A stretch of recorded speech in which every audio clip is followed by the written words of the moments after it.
Come on in. Yeah, I don't have any music up right now. Let's see if I can find some right quick. One would need to find her remote control.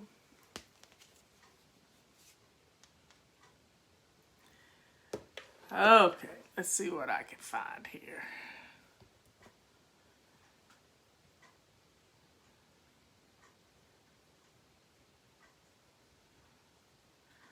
I think I'll start with Why Not Today. Yeah. It's a good song to start with, especially if I'm going to tell a story.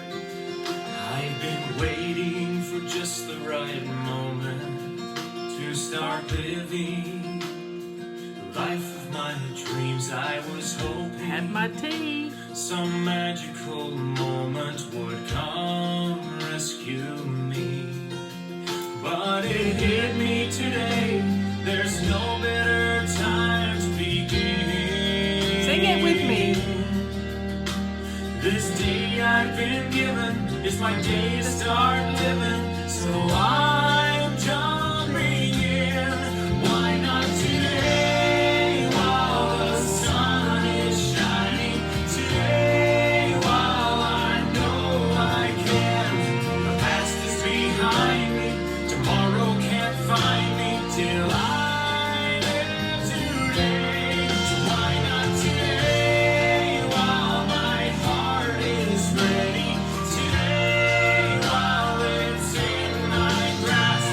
If I start out slowly, I'm confident knowing I'm still on my way. So why not today?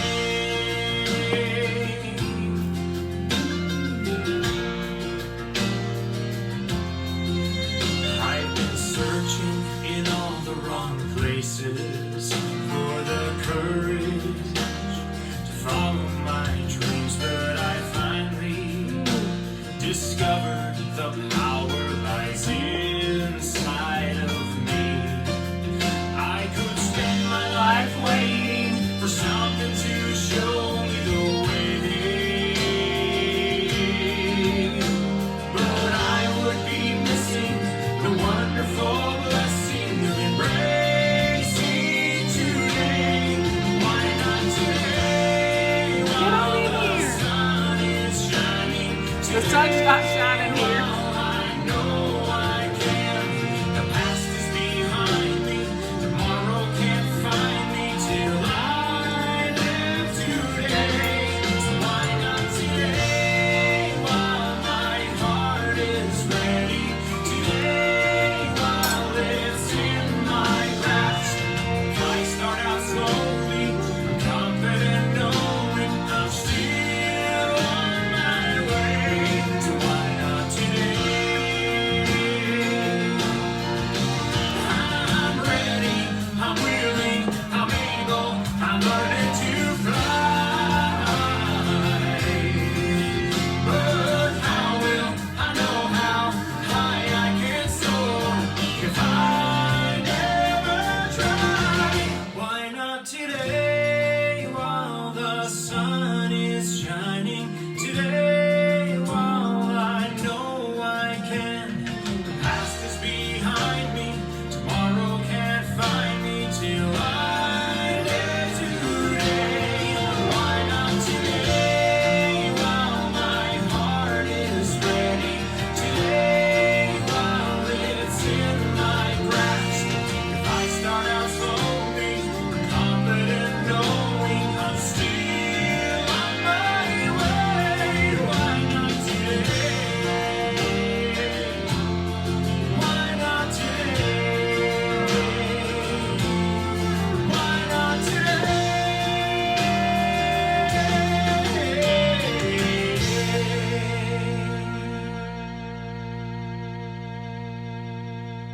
Gotta let that violin play out. And the piano. Okay, folks. We started out with our ending song. Because you never know where you're going to end up. You really don't. So, drink up. Drink your tea. Leanne used her last tea bag today. And I used mine several weeks ago. But it's gone its way. We're excited. Anyway, my sister Patty called me this morning. She says, you know, sister, you haven't told your story in a long time. She says, people think you were just born organized. And I said, no, they don't. And she said, yeah, they just thought you woke up one morning and you were organized.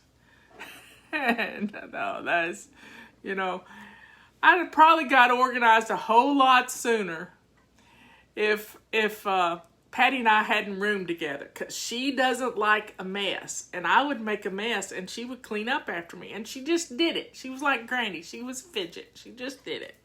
But when I got my own room by myself, we only had 3 bedrooms in our house, and so we had to share a room. So when I was a senior in high school, I got my own room. And clothes would pile up because Patty wasn't there to do it. You know, Patty wasn't there to put my clothes in the hamper or anything like that. But that was when we were kids. And then I grew up, got married, had my own home, and I still had trouble with laundry. Oh, I had so much trouble with laundry that Justin at 9 years old started doing his own laundry by himself. Own laundry by himself, because I didn't get his jeans. He only had 3 pair of jeans because we lived off of a teacher's salary. And we only had, you know, not a whole lot of money. And so I would order 3 pairs of jeans, something from Sears that had patches on the knees on the inside that made them hold up better. And he got good at laundry. He got real good at laundry. And he didn't depend on me to do his laundry. He still does laundry. He had to go buy a new dryer this morning. So he likes having his washer and dryer. This child is born organized. He always had his little cars lined up. I knew he was born organized. I didn't know what the term was then, but, you know, I just called him a fidget like Justin was, like Granny was. She was always doing something. Always doing something. Anyway, so growing up was tough. It was just me and Patty. We were the oldest. So there's 14 months difference in our ages. And then we had 2 little sisters. In fact, 3 of us were in high school at the same time. And then Dina was 7 years younger than I am. And Mother was a school teacher. But Patty and I were in charge of making sure everything was done in the house. And I don't have my necklace on. Anyway, there goes a duck. And we got things done, because if we didn't get things done, we didn't get to go out and play on the weekends with our friends. We didn't get to, you know, cruise our one street town. We didn't get to do anything with our friends. We didn't get to date. We didn't get to do anything if our house wasn't clean. And what is a duck? Okay, this is a duck. There was the 2 radio announcers on TV, on the radio in Chattanooga. And they were talking about people with ADD. And they were saying, I don't know anybody with ADD. And they're looking out their studio window, and all of a sudden, a duck flies by. And the guy says, there goes a duck. And the person they were interviewing said, see, you do have ADD. So that was a duck. And we laugh about it. But yeah, cleaning was always punishment. We had to make sure the laundry was done. We had to find Mama's shoes, and she had 200 pairs of shoes. It was tough. But it made us who we are, and we're very thankful for everything that ever happened in our lives. We're thankful for it.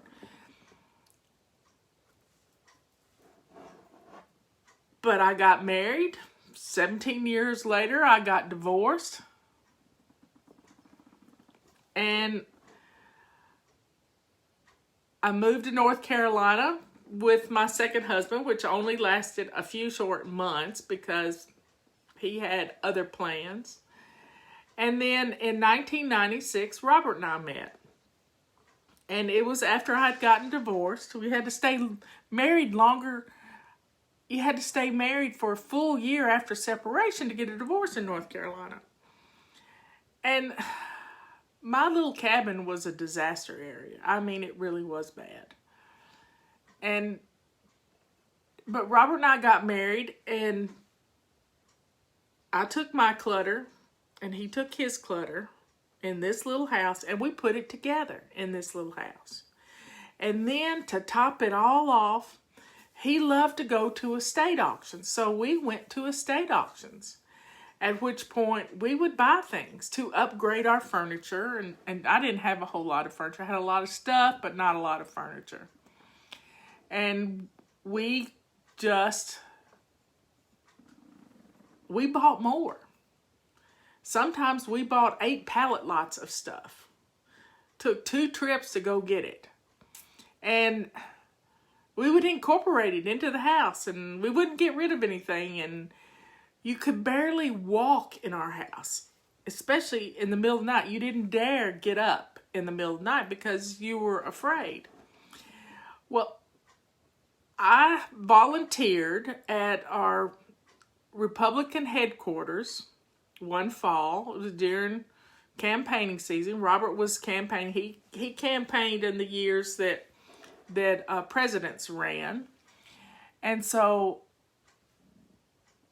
I knew that probably one of our county commissioners was going to become a state legislator. At which point I asked Robert, I said, what do I need to do to submit my name? I would like to become a county commissioner. Well, he coached me and told me what to do to talk to all the precinct chairs. And we have 17 precinct chairs in our little county. And I secured the votes. And this was in the fall of 2000. No, in the fall of 2001. No, in the fall of 2000. There's Miss Rebecca. And I got appointed. And I was to take office in January. Take office in January like our president takes office. Get sworn in. And I was terrified that it was anyway, it was a long time ago, 20 years ago. Because I served from 99, I served from 99, 2000 to 2004. I served 6 years. I did my time volunteering for we did get paid a little, but it wasn't much. And I was scared to death that the 4 men that were on the board, I was the only female on the board. And I was just terrified that they were going to find out my dirty little secret. And what was my dirty little secret? That I couldn't keep house. They all had wives to take care of their houses, but I had a wonderful husband.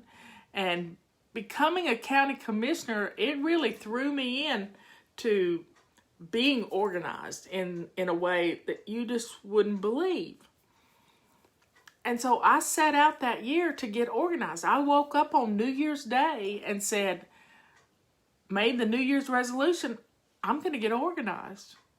And then I looked at the only thing that had ever worked for me for any length of time at all, and that was Pam Young and Peggy Jones's card file system. And I had one.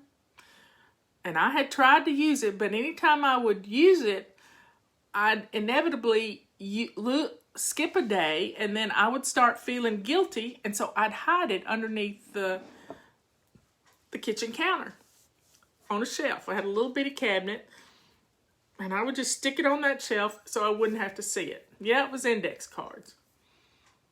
And I didn't have a little 3x5 card box. I had a tray, and it was 18 inches long, and it had over 500 cards in it with all the dividers for 31 days, and something died on me. I think it's this one. It was 31 days, and the days of the week, and the months of the year, and it was huge. So on that New Year's Day, I decided, okay, why has this never worked for me for very long? And I'm beating myself up the whole time.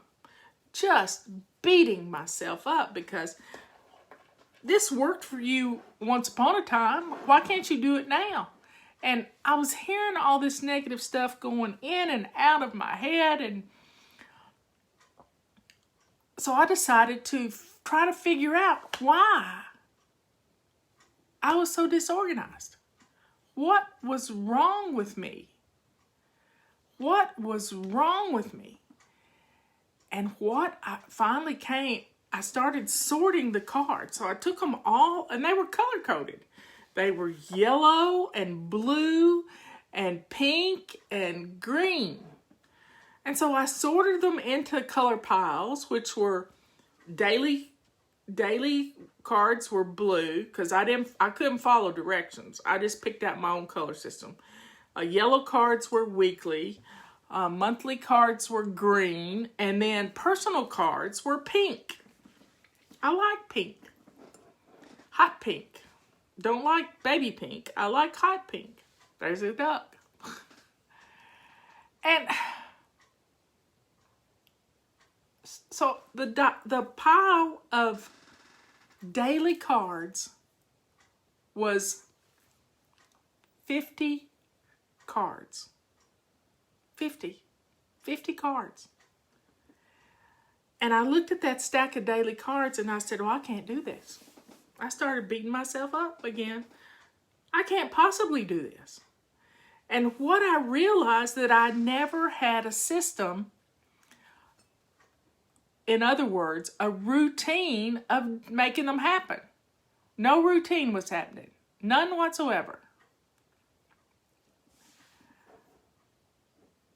So I thought, well, how many of you today have said, let me make a list. Let me just make a list. Well, I like to make lists. Y'all see me make lists all the time to play games with. I make lots of lists.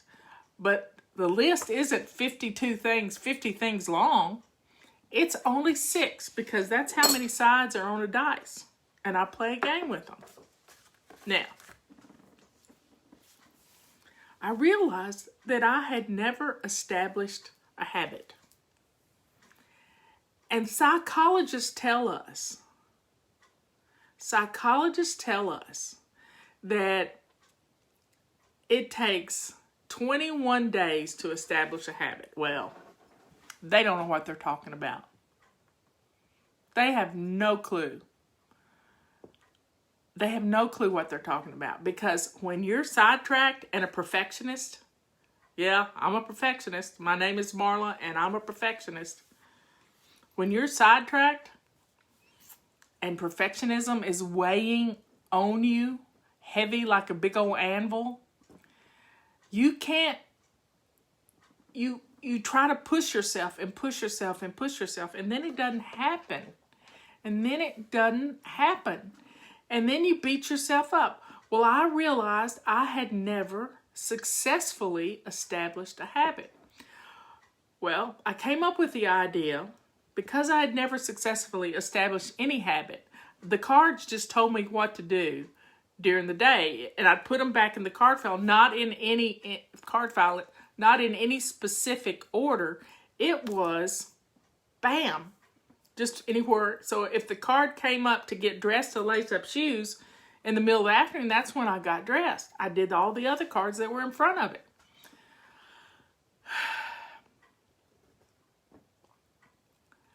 Well, I decided I had never established a habit.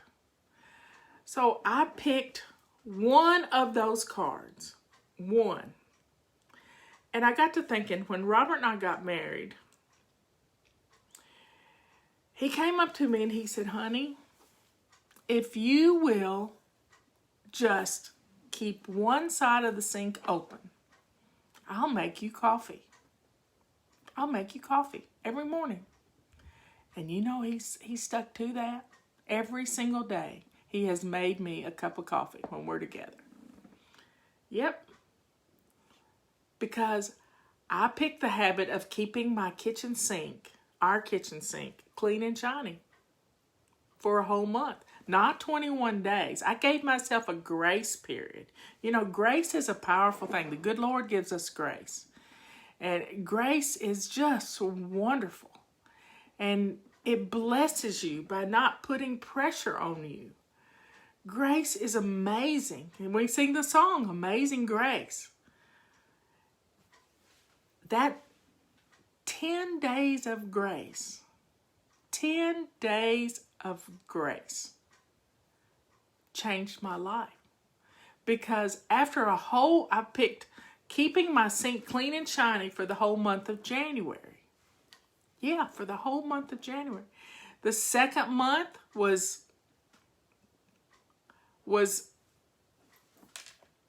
decluttering 15 minutes a day. The third month was getting dressed to lace up shoes. That's the way it started with me. I didn't do shoes first, and I did decluttering because we had a lot of clutter. We had a whole lot of clutter. And so I went through the whole year coming up with a new habit to practice each month. So January, shining my sink. February, decluttering 15 minutes a day. March, getting dressed to lace up shoes. April was making my bed. May was, I hope y'all are taking notes. May was moving, going outside, walking down the driveway, coming back for 15 minutes each day. June was drinking my water. Making sure I got water every day, because sometimes I would forget to drink water and I'd get dehydrated and I'd feel sluggish. July was swish and swipe. We just got through with that. My bathroom started staying clean. And as I established these habits, I would string them together into simple routines. If it would fall in the morning, the afternoon, or the evening, I would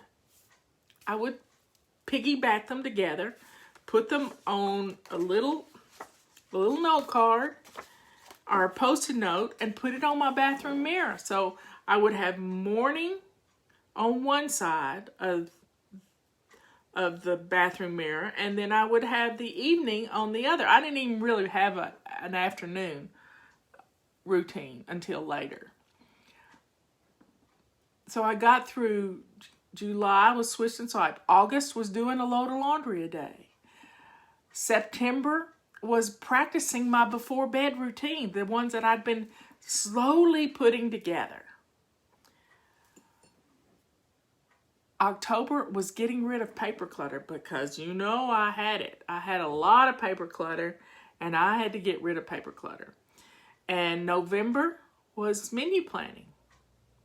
So after almost 9 months, my house was coming together. Really by April or May, it was coming together, because I was doing a 27 fling boogie every day, 3 times a day. Clutter was going out the door. And we decided to remodel the house. Now, that scared me to death, because I had worked hard. We started to remodel in July, and the remodel went until after Thanksgiving. In the midst of all this, we started to remodel, and it was powerful. We got a dumpster, and Robert started decluttering stuff in his basement, and he started building me some shelves and to put things on, to get things, because we totally gutted the house pretty much. And it was trying at best. And I'll never forget, Justin was part of the team that did the remodel. He was taking down our bathroom mirrors, and he said, "Mom, what are all of these Post-it notes? I wish I'd saved them. And he was going to take the medicine cabinet out to the dumpster. And he said, you know, I said, I don't need them anymore. They've become part of me. I get up and do my morning routine every morning without fail. I do it. I have a control journal that I have written everything down in. And I had this down. For the first time in my life, my house was on autopilot because of those simple routines that I took my time, took my baby steps to learn and to practice every single day. Every single day. And I've not looked back. Sometimes some hot spots pop up, but it takes me 2 minutes to clean them off. You can do this too. It's not hard. But I made another New Year's resolution that January. I realized how mean I was to myself. And so, besides the get organized New Year's resolution, it was be kind to me. Be loving to me. And this was before Fly Lady ever started. I had the nickname of Fly Lady, but I didn't have a clue. It's because I used to teach fly fishing. And one of our members, the first year, came up with the acronym for what Fly Lady flying stands for. Finally loving yourself. Because with that New Year's resolution, wow. I recognized each time I was hateful to myself. Each time I said something ugly. And if you'll listen hard to those words when they come into your mind or even out of your mouth, if you'll listen hard to them, you'll recognize who said those things to you. You really will. You will see it. You will hear it. You'll know whose voice it is. Because it changed my life. I quit beating myself up. I would hear people say horrible things about themselves. And I'd say, take that back. Don't say that. No. And if a word starts with I am, and you put something negative behind it, you're affirming to God that that's who you are. Well, don't do that. Be kind to you. Be kind to you. And because I let go of the negativity, I was able to get our home in order. Now, Robert helped. He was shocked. But I didn't touch his stuff. I just started getting rid of stuff that was mine. And, it was contagious. He was excited. He was so excited that we were getting the house in order. And then when we finally got through with the remodel and the dumpster was gone and everything was great, Fly Lady started. It had started a little bit in the beginning, 1999, December the 6th or 7th, one or the other, Pearl Harbor Day. Started then. Somebody asked for my help, and because I wasn't in such chaos in my life, I was able to set up an email group, and that's when our little list started. Did I plan it? No, I didn't plan it. I never expected to be standing here in front of 3,000 people, maybe 20 before this is all over, listening to me run my mouth about my history and how I got organized. I never set out to do that. I didn't have a business plan We just needed to be able to pay people. So we live in the United States of America, and as of right now, it's a capitalist society, you know? And I figured if we make a profit, it'll be able to pay people. I don't care about making money. I just want to be able to pay people. And so we got a calendar. And we sold a calendar to start with. We sold a timer, was one of our first tools. We sold a feather duster. It was one of our first tools. And we put together a little package of the timer and the calendar and the feather duster. And it was amazing. But if my house had been messy, if my sink had been full of dishes, I would have said, I don't have time. I don't have time. Yeah, the puppy wants out because Robert just went out to get the mail.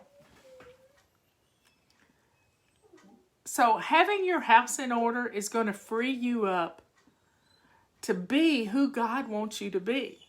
As my sister told me this morning, if you're not dead, you still got stuff to do.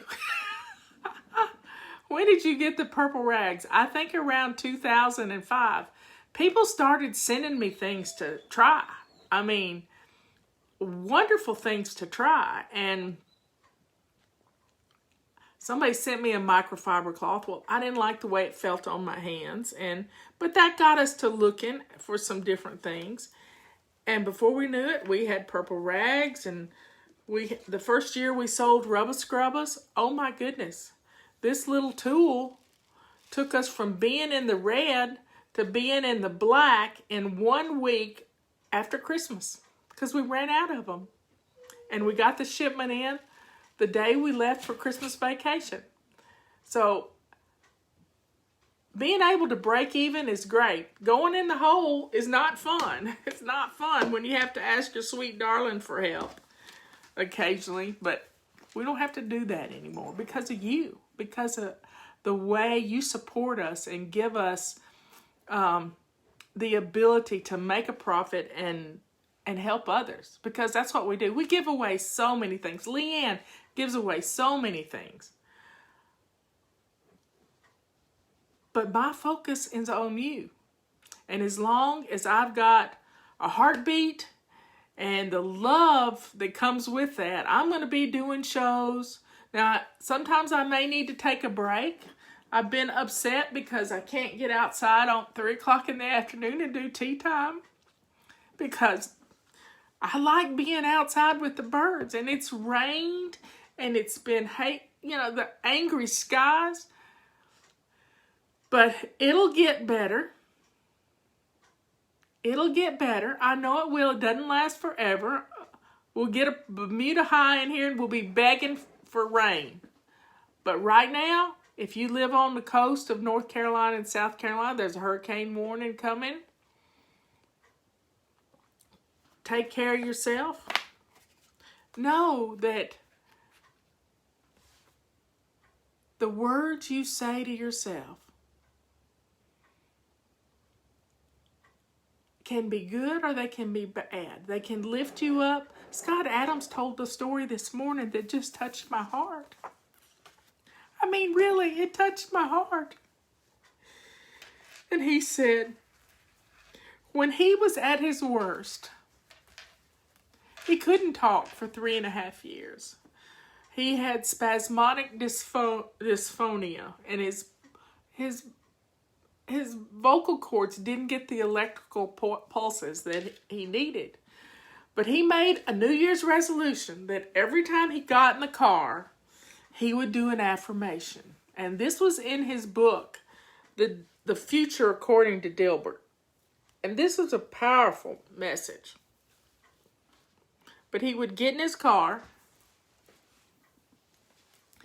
and he would say, I, Scott Adams, will have a perfect voice. I, Scott Adams, will have a perfect voice. And he said it the whole time he drove, because he was usually in the car by himself. And he would just say it over and over again. Well, and I may have told it this morning, but he had to record something this morning for another platform that he's on, and he pre-recorded it, and then he listened to it back to see if there were any problems with his recording.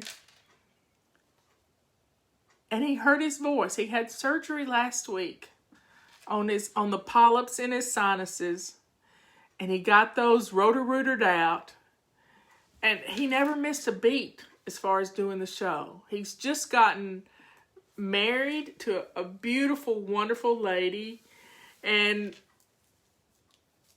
he woke up this morning and he listened to himself and he said, you know, that was perfect.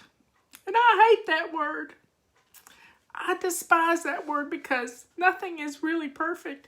He said, I realized that my affirmation was finally true. I never had an affirmation. All I said was, I want to get organized. But I can't do it if I'm beating myself up all the time. I can't do it if I'm beating myself up. So folks, what have you been beating yourself up about? How can you change those negative things you say about yourself and turn them into a positive affirmation? How can you do that? You do it in baby steps. First, you got to recognize it. First, you got to recognize it. Now, it was Scott Adams saying the perfect voice. I don't like to listen to myself either. Recognize when you say something negative and turn it around to something positive. And do it.